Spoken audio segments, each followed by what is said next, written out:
Capítulo 8. Las dos sabidurías, la falsa y la verdadera. Santiago 3, 13 al 18. De este capítulo tomamos el título de este libro, Las dos sabidurías.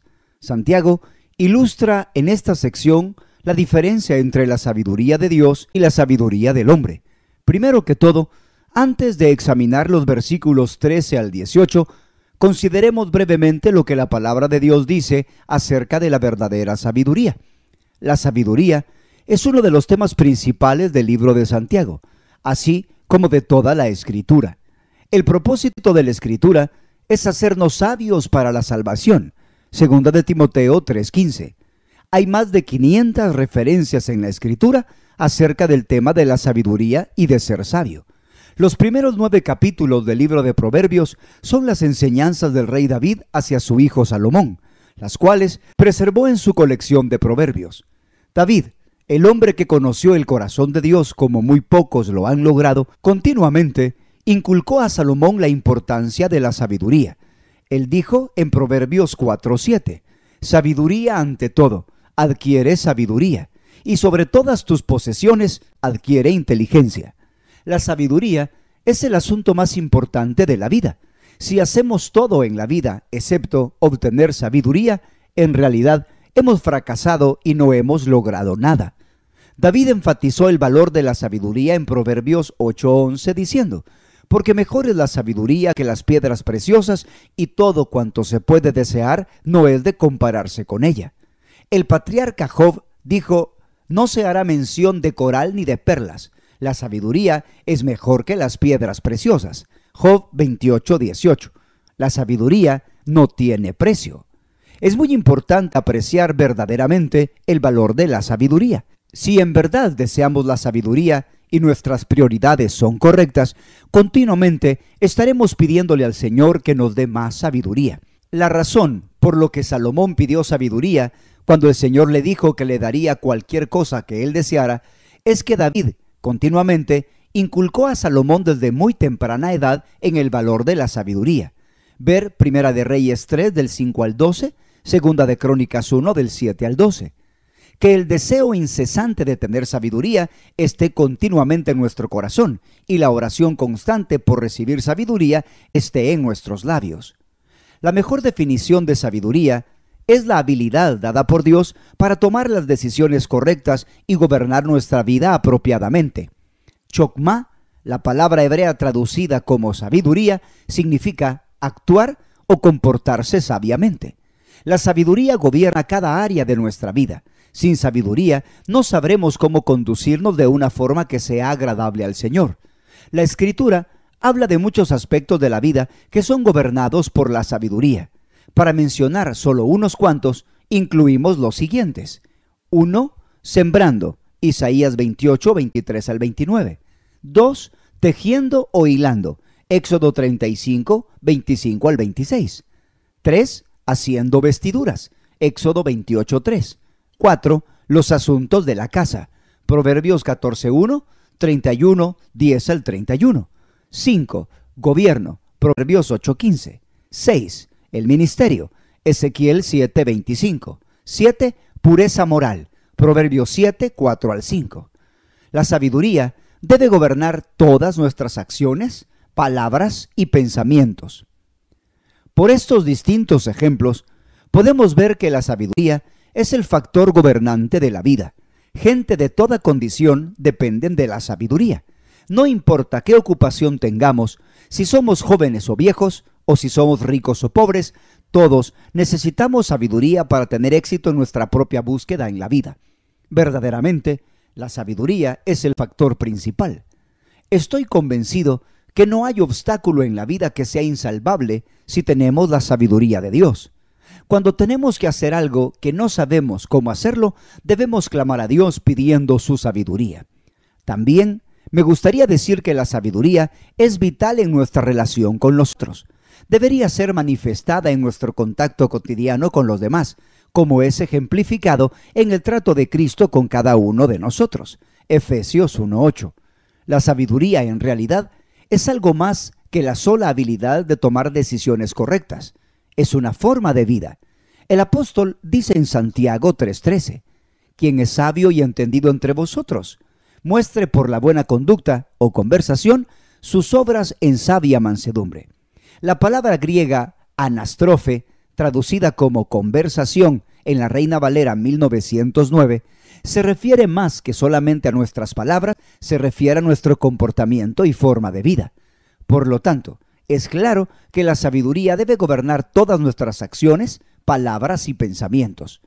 En verdad, es muy triste que muchas personas tengan tanta ciencia, conocimiento y sabiduría en muchas áreas y aún así ellos no son gente sabia. Por ejemplo, consideremos a Salomón.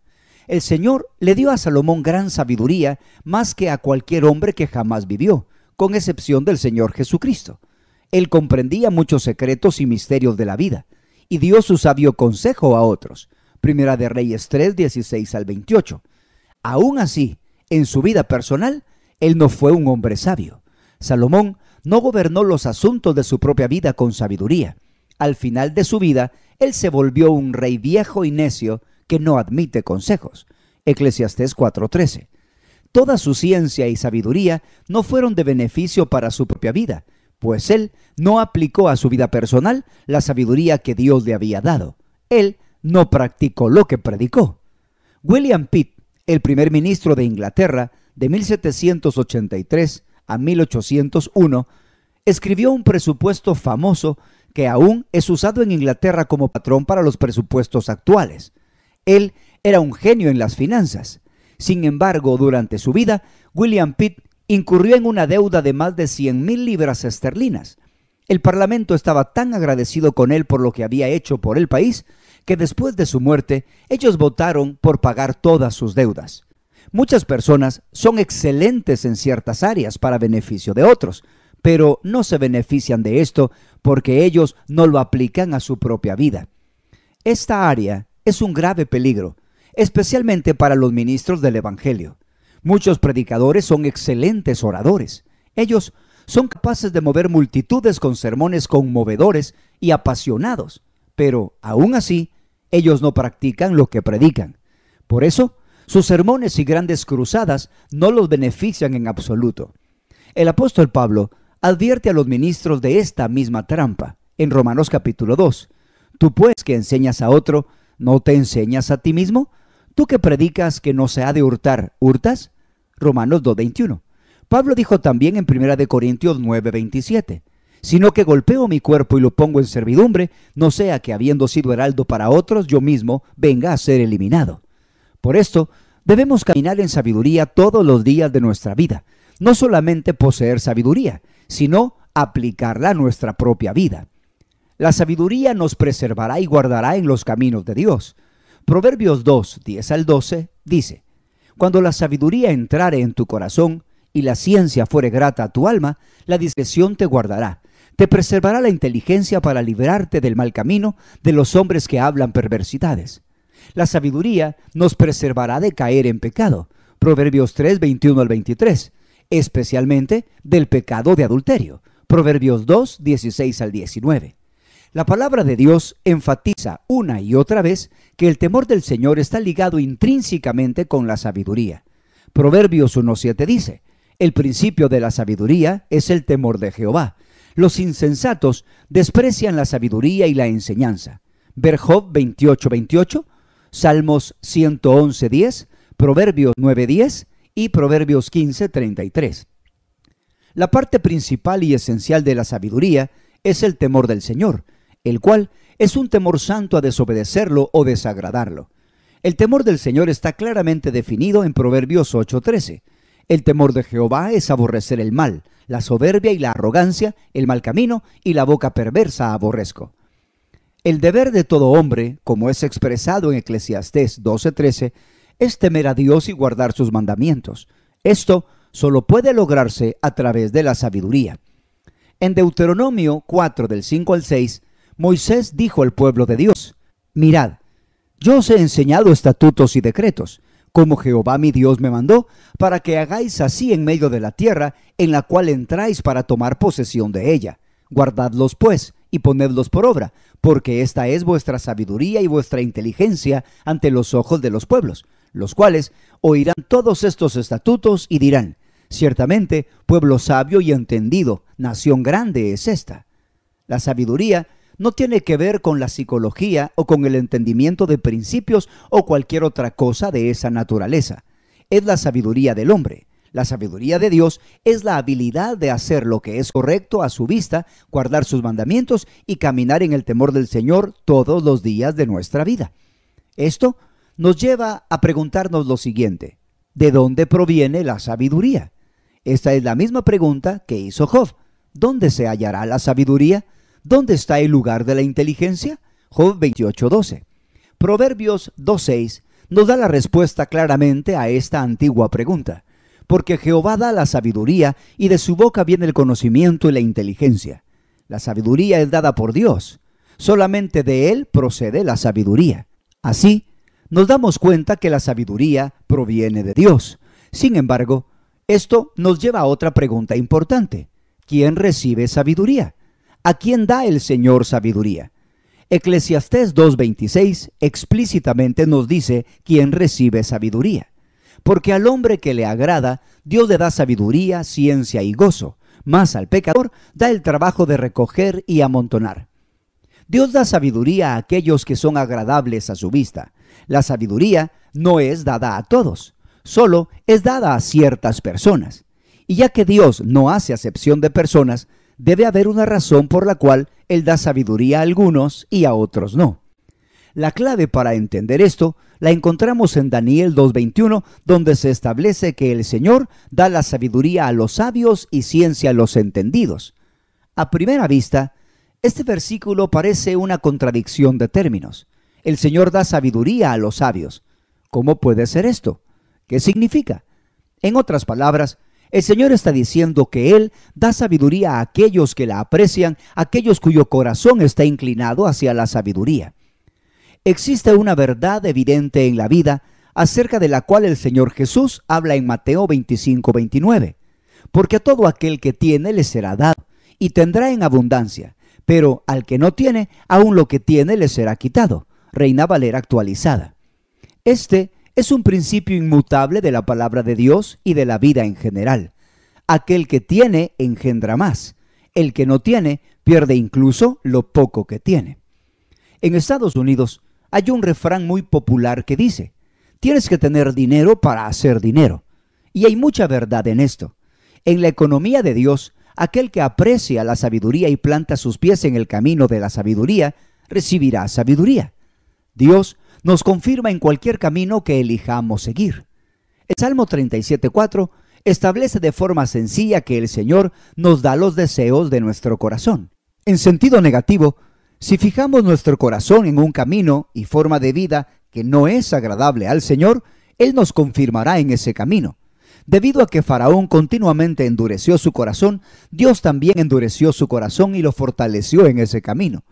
El lado positivo de esto es que si nosotros fijamos nuestro corazón en el camino de la sabiduría y clamamos al Señor pidiendo sabiduría, Él nos hará personas sabias.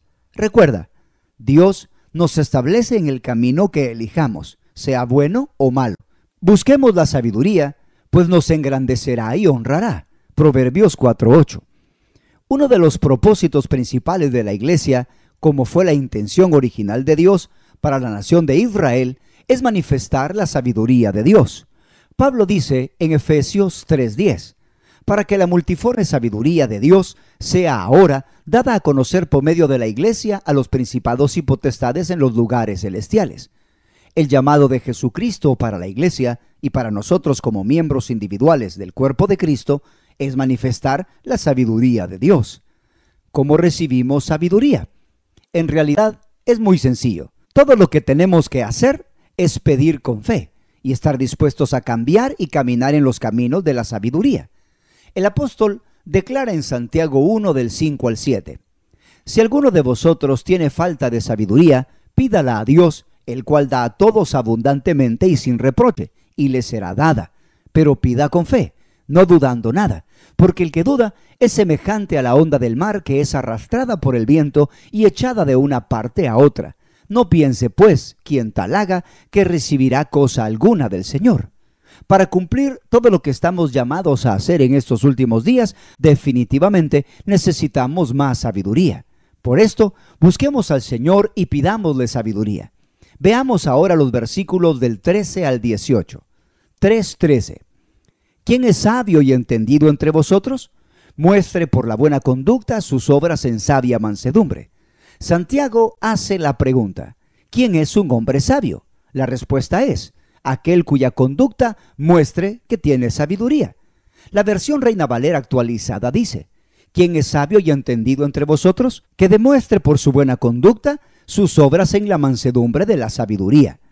Como ya dijimos, es posible poseer gran ciencia, conocimiento y sabiduría, y aún así no ser una persona sabia. Una persona sabia es aquella que camina en sabiduría y cuyas obras están enraizadas en la mansedumbre de la sabiduría. Pablo dijo en 2 de Timoteo 2, 24 al 25, porque el siervo del Señor no debe ser contencioso, sino amable para con todos, apto para enseñar, sufrido, que con mansedumbre corrija a los que se oponen. Aquellos que tienen verdadera sabiduría también tienen la mansedumbre que viene con esta. Ellos se sienten impulsados a compartir la verdad con otros sin ser argumentativos. Frecuentemente puedes saber si una doctrina es verdadera o falsa por las actitudes de quienes la proponen. He notado que aquellos que tienen doctrinas falsas constantemente están argumentando con otros y tratando de forzarlos a ponerse de acuerdo con ellos. 3:14 al 16. Pero si tiene celos amargos y contención en vuestro corazón, no os jactéis ni mintáis contra la verdad, porque esta sabiduría no es la que desciende de lo alto, sino terrenal, animal, diabólica. Porque donde hay celos y contención, allí hay perturbación y toda obra perversa. La envidia y los celos son crueles como el Seol. Cantares 8:6. Estos torturan a aquel que los tiene y estos torturan a otros. El espíritu de envidia es el enemigo que atormentó a Saúl y que finalmente lo destruyó. 1 de Samuel 16:14. Santiago contrasta la sabiduría de este mundo con la sabiduría de Dios. Básicamente, la diferencia entre las dos sabidurías puede ser comprendida por el deseo que la motiva. La sabiduría de este mundo busca conquistar para uno mismo a través de medios engañosos. La sabiduría celestial busca conquistar para Dios a través de la pureza de corazón. Las 7 columnas de la sabiduría. 3:17. Pero la sabiduría que es de lo alto es primeramente pura, después pacífica, amable, benigna, llena de misericordia y de buenos frutos, sin incertidumbre ni hipocresía. En Proverbios 9:1 se nos presentan las 7 columnas de la sabiduría. La sabiduría edificó su casa, labró sus 7 columnas. A primera vista, esto no parece muy claro, pero por medio del Espíritu de verdad, somos capaces de ver las verdades espirituales ocultas en esta declaración. Recuerda, la Escritura se interpreta a sí misma. El significado de los 7 pilares de la sabiduría es revelado en Santiago 3:17, donde los 7 atributos de la naturaleza de la sabiduría son enumerados. Santiago 3:17 dice: pero la sabiduría que es de lo alto es primeramente pura, después pacífica, amable, benigna, llena de misericordia y de buenos frutos, sin incertidumbre ni hipocresía. Ahora, quiero revisar con ustedes estos 7 aspectos de la naturaleza de la sabiduría. 1. Pura. Esta palabra habla de ser puro y limpio. La pureza sexual, obviamente, es uno de los atributos de la sabiduría. La pureza sexual es absolutamente esencial. Por favor, lee las advertencias de David para Salomón en relación a esto. Proverbios 2, 16 al 20, 5, 3 al 25, 6, 32 al 35, 7, del 6 al 27 y Proverbios 9, del 13 al 16. Sin embargo, la pureza significa más que simple pureza sexual. Trata con algo más que con los deseos del cuerpo, penetrando a las partes más íntimas de nuestro ser. La pureza es mejor ilustrada por un animal que es usado para el sacrificio. El animal es colocado sobre el altar, cortado en pedazos, y todas las partes del cuerpo son lavadas y limpiadas. Esto nos habla de los pensamientos y motivos de nuestro corazón siendo lavados y también purificados. Por tanto, La pureza habla de nuestras acciones que deben ser sin reproche, pero más aún de nuestros motivos, la razón por qué hacemos las cosas. Una y otra vez en consejería matrimonial, las esposas frustradas me preguntan por lo que sus esposos no responden a sus actos de bondad. En respuesta a esto, yo les pregunto por qué hacen ellas estos actos de bondad para ellos. Desafortunadamente, muchas esposas responden que la razón por la cual son bondadosas con sus esposos es para que ellos les den lo que ellas quieren. Sus motivos no son altruistas. Ellas tienen otros motivos egoístas. Invariablemente, cuando los motivos de una persona no son puros, el fruto de lo que cosechan tampoco lo es. Muchas personas tratan al Señor de la misma manera, pero Él ve la razón por la cual nosotros hacemos las cosas. Recuerdo a cierto misionero que deseaba una casa más grande, así que él entregó su pequeña casa para la obra del Señor con un solo motivo en mente: recibir una casa más grande. Pero el Señor vio que sus motivos no eran puros y pasaron muchos años antes de que él recibiera otra casa por la que tuvo que trabajar muy duro para pagar mensualmente la hipoteca. Nuestros motivos deben ser puros en cada aspecto de nuestra vida. La importancia de la pureza no puede ser sobreenfatizada, como Cristo dijo: bienaventurados los de limpio corazón, porque ellos verán a Dios. Mateo 5:8. La sabiduría de Dios solo puede operar en la vida de aquellos que son puros. 2. Pacífica. La raíz de la palabra paz, tanto en hebreo como en griego, es unidad o integridad. Por lo tanto, el estar en paz con una persona significa estar de acuerdo uno con otro y con el mismo pensamiento. Esta fue la exhortación de Pablo para Evodia y Síntique, dos mujeres en la iglesia de Filipo que tenían conflicto entre ellas. Filipenses 4:2. Debemos esforzarnos en guardar la unidad del Espíritu en el vínculo de la paz. Efesios 4:3.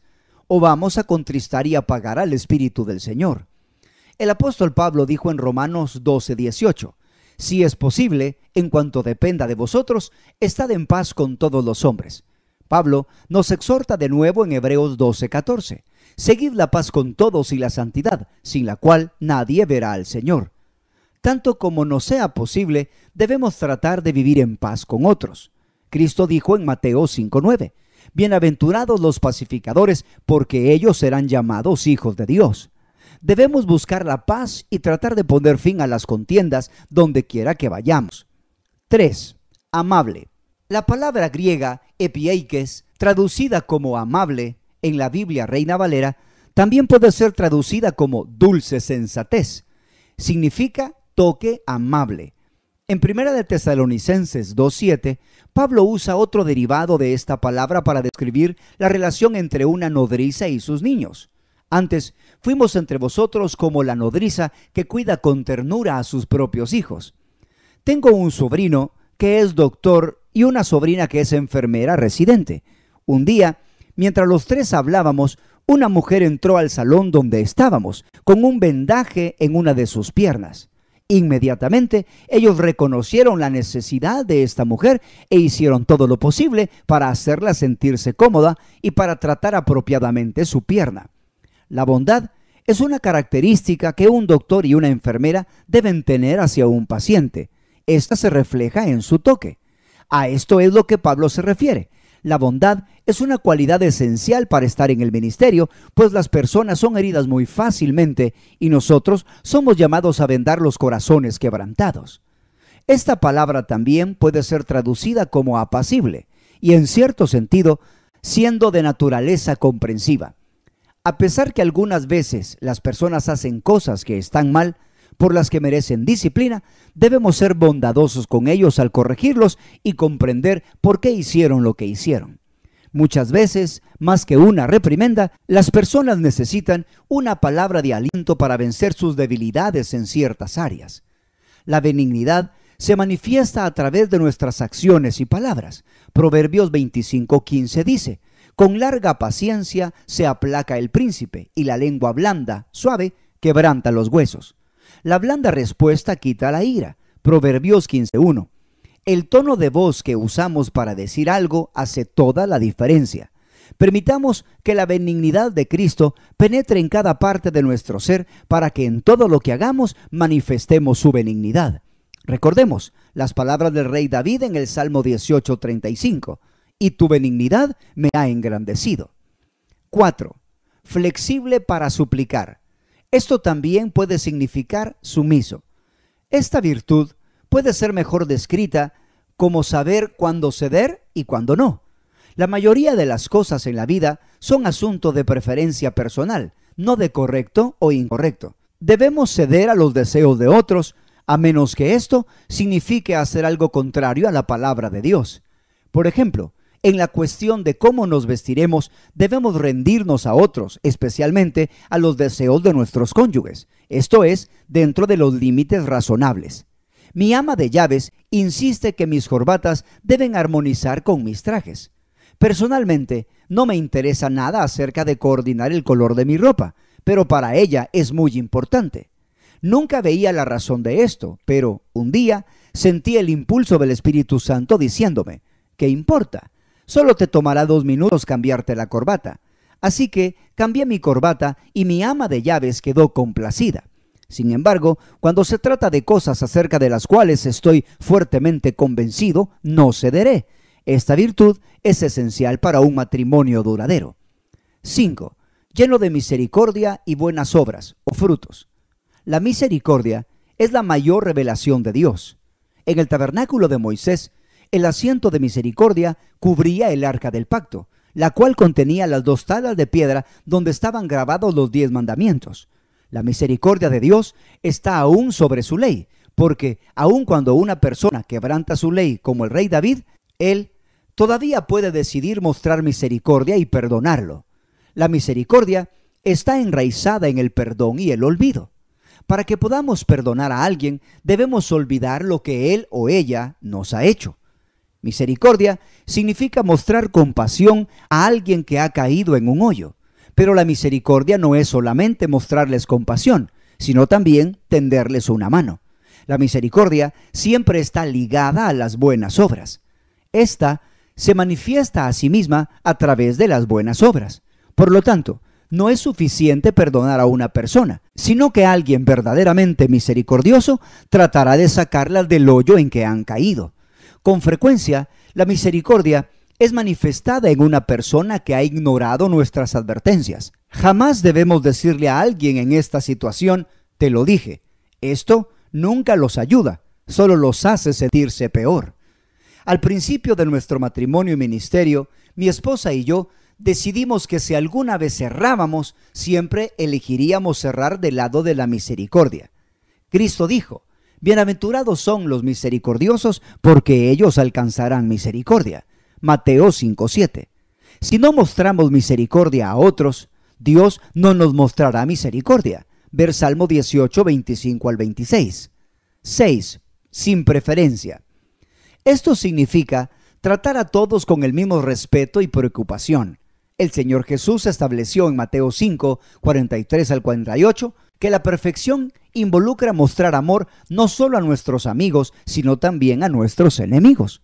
Debemos ser dulces y amables con todos, no solo con aquellos que son amables con nosotros. Obviamente, tenemos más afinidad con algunas personas que otras, pero no debemos ser parciales en nuestro trato con los demás, especialmente si somos líderes en el cuerpo de Cristo o en el mundo secular. No podemos inclinarnos en nuestro trato hacia las personas. Obviamente, este era un pecado dominante en las congregaciones de Jerusalén. Vea el comentario del capítulo 2. El gran apóstol Pedro era culpable de este pecado. En Gálatas 2, 11 al 14, Pablo registra cómo Pedro dejó de comer con los gentiles cuando algunos hermanos judíos vinieron a Jerusalén, temiendo que ellos no aprobaran esto. Pablo dijo en 1 de Timoteo 5:21, te encarezco delante de Dios y del Señor Jesucristo y de sus ángeles escogidos, que guardes estas cosas sin prejuicios, no haciendo nada con parcialidad. 7. Sin hipocresía. Hipocresía en el griego significa literalmente un actor, alguien que pretende o engaña. Debemos ser genuinos. No debemos actuar de una forma en la iglesia y de otra en nuestra casa. Cristo dijo en Mateo 23:28, Así también vosotros por fuera, a la verdad, os mostráis justos a los hombres, pero por dentro estáis llenos de hipocresía e iniquidad. 3:18. Y el fruto de justicia se siembra en paz para aquellos que hacen la paz. La justicia y la paz siempre están unidas. No hay paz para el malvado, pero aquellos que caminan en justicia tendrán el fruto de la justicia, el cual es paz. Estas son las 7 columnas de la sabiduría sobre las cuales se construye una casa. Proverbios 9:1. Nuestra vida, matrimonio y ministerio deben ser edificados sobre estas 7 columnas o nuestra casa caerá. Rebeca no edificó su casa con sabiduría. En lugar de esto, ella la derribó con sus manos. Proverbios 14:1. Ella fue parcial y favoreció a Jacob. Mostró hipocresía al manipularlo a él, que pretendiera ser Esaú. Al hacer esto, ella destruyó su propia casa. Seamos personas sabias, edifiquemos nuestra casa natural y espiritual.